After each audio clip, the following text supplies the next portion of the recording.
नमस्कार दोस्तों, कैसे हैं आप लोग। ड्रग एडमिनिस्ट्रेशन को यूनिफाई करने की कोशिश की जा रही है। इसीलिए एनडीपीएस एक्ट यानी कि narcotics drugs and psychotropic substances act, और एक और है आपका prevention of illicit traffic in narcotics drugs and psychotropic substances act 1988। तो पहला एनडीपीएस एक्ट 1985 का है और दूसरा prevention of illicit traffic in narcotics drugs and psychotropic substances act 1988 का। ये दोनों ही फाइनेंस मिनिस्ट्री की डिपार्टमेंट ऑफ रेवेन्यू के अंदर आते थे। इनको ट्रांसफर किया जा रहा है मिनिस्ट्री ऑफ होम अफेयर्स में।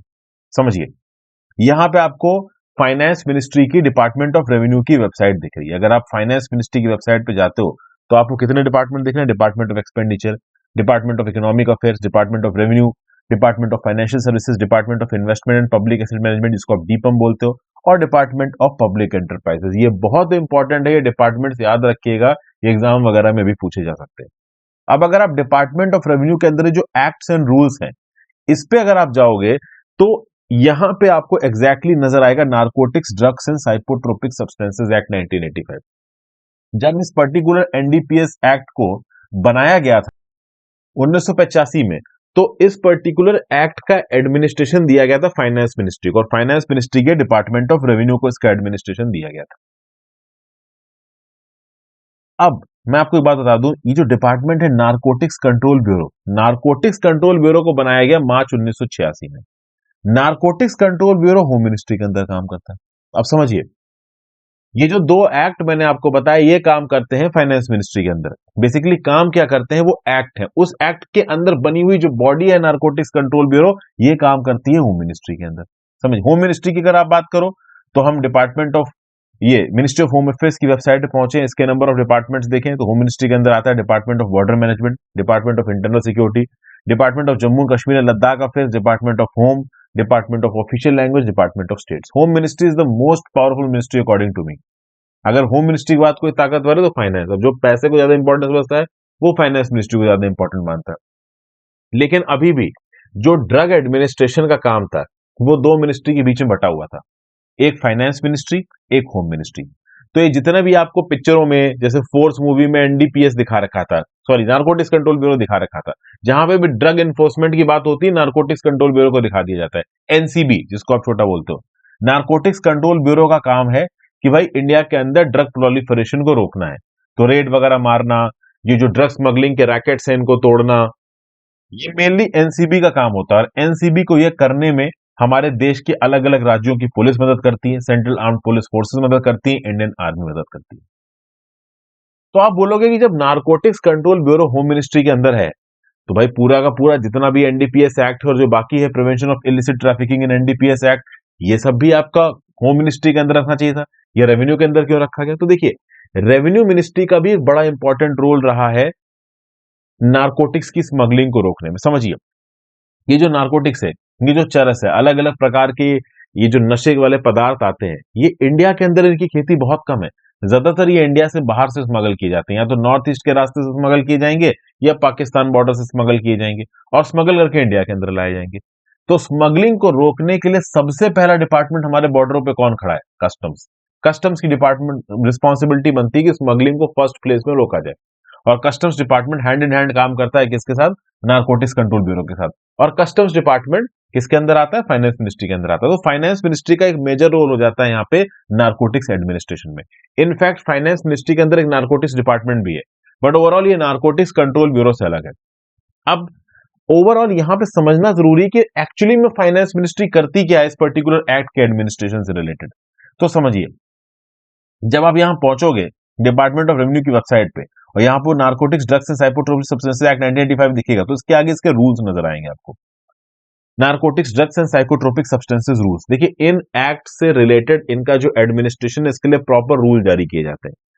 फिर अगर मैं आपको बता दूं, तो ये जो नारकोटिक कंट्रोल ब्यूरो है, इस नारकोटिक कंट्रोल ब्यूरो को इंडिया के अंदर बनाया गया था किस लिए?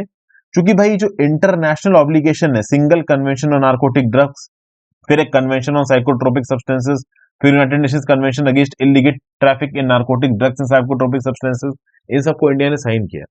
और इन पर्टिकुलर इंटरनेशनल ट्रीटी ऑब्लिगेशंस के अंदर अपने सबमिशंस को, अपने प्रोमिसेस को फुलफिल करने के लिए समय समय पे हमें एनडीपीएस एक्ट में अमेंडमेंट करना पड़ता है, हमें अपने ड्रग एडमिनिस्ट्रेशन में अमेंडमेंट करना पड़ता है।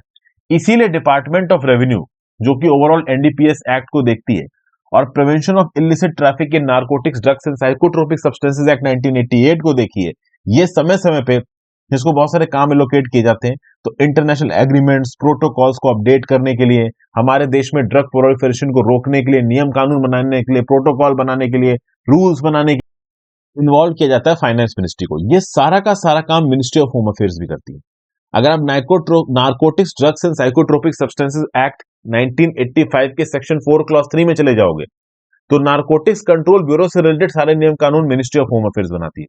यहाँ पे पोस्टिंग भाई मिनिस्ट्री ऑफ होम अफेयर्स करती है। और मैं बता दूं, नार्कोटिक्स कंट्रोल ब्यूरो में दो मेन सर्विसेज के ऑफिसर्स पोस्ट होते हैं, एक इंडियन पुलिस सर्विसेज के, एक इंडियन रेवेन्यू सर्विसेज के। अभी इंडियन रेवेन्यू सर्विसेज के ऑफिसर समीर वानखेड़े काफी फेमस हुए थे, वो जो शाहरुख खान के बेटे वाला इशू हुआ था। तो बेसिकली काम बटा है, ग्राउंड लेवल पे जो फील्ड ऑफिसर्स काम करते हैं ना नार्कोटिक्स कंट्रोल ब्यूरो के, उनका कंट्रोल होम मिनिस्ट्री के पास ही होता है।